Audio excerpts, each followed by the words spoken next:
Hello guys, Kenyans and Kenyan voters. Kujeni karibu. Now, wacha tuongee about IEBC. Guys, I've done shawaifanya video hapa before kuongelelea IEBC. Remember, IEBC is the main reason why Kenyan politics is always unstable immediately after elections. After election hivi, tunakuwa na issues, skirmishes, vita all over. Right now, tuko na proposed team of IEBC chairperson and commissioners. Already unaona shida imeanza tayari. Next week on Monday tarehe 26 vetting ilikuwa inafaa ianze, but already wa Kenya washakimbia kotini. They have got an injunction, so the vetting will not go on as planned. Now, hapa kwa IEBC, I don't know tutafanya nini. My suggestion is this.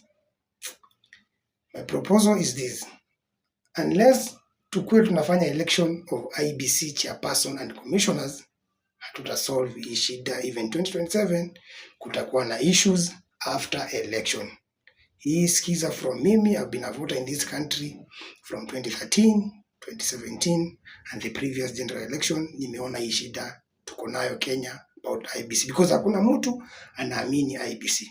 So the only way ni wananchi wachague wenyewe IEBC commissioners and chairperson. At least that way they will be having a delegated mandate from the people of Kenya. That one will at least solve this issue.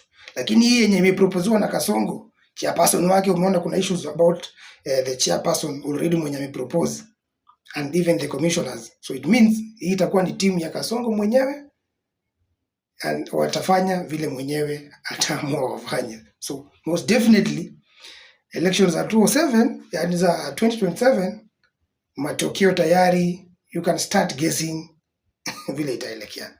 So before tufike 2027, 2 years from now, na already tunaona vile siasa ya Kenya is already charged. Yeah?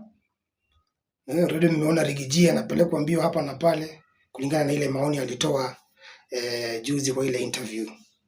So guys, I think that will be the only way of electing. Yeah?